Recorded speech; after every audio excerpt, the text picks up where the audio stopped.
Mali mo na aksidente. Welcome to Melos Vlog. So yun po mga boss, meron po tayong tanggap ngayon. Yan po mga boss. So bali ang issue po niya is wirings po. So titingnan po natin kung ano po talaga yung sira ng ating motor po mga boss. Ayan po. So titingnan po natin kung ano po yung sira po niya. So ayan po mga boss.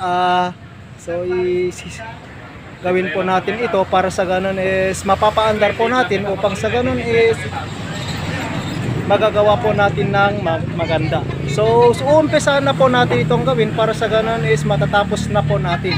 Ayan po mga boss. So ipapasok na po natin itong motor ni sir para sa ganun is uumpisahan na po natin gawin. Ayan po. So ayun po mga boss, sa ating pag-wirings po dapat po is step by step.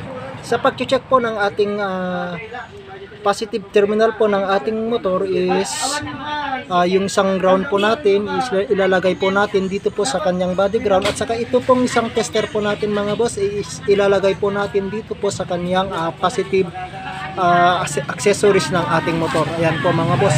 Since battery operated po itong ginagawa po natin, ayan po mga boss. So ang live po niya is since Honda po itong ginagawa po natin mga boss, ang accessories live po ng ating Honda is kulay itim po mga boss. So itong tester po natin mga boss is ilalagay po natin dun sa positive terminal ng ating motor. Yan po mga boss, yung kulay itim po na accessories ng ating motor. Yan po mga boss.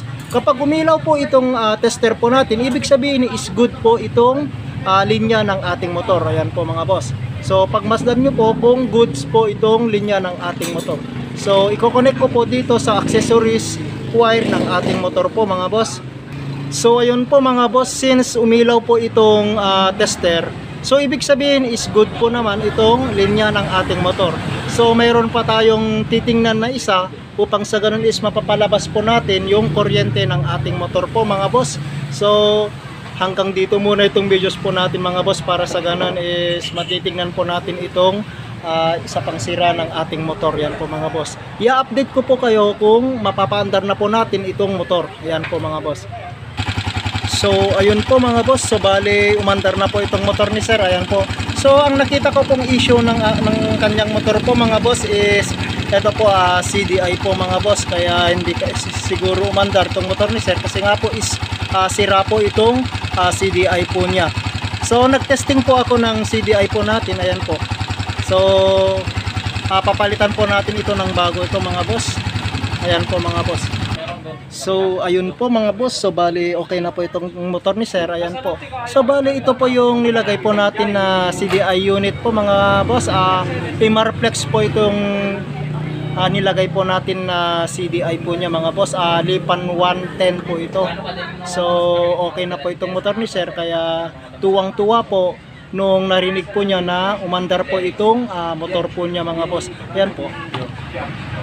So ayun po mga boss, hanggang dito muna itong videos po natin. Kung bago ka lamang po sa aking YouTube channel at saka Facebook account po mga boss, huwag kalimutang i-like, i-share, follow and subscribe lahat po ng mga videos na ina-upload ko po. Yan po mga boss.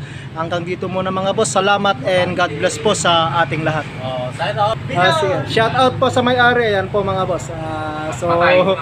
Tuwang-tuwa po yung may-ari. Ayan po mga boss. So bali makapagpasada po na siya kasi nga po is yan lang po yung anak buhay po niya mga boss. Ayan po.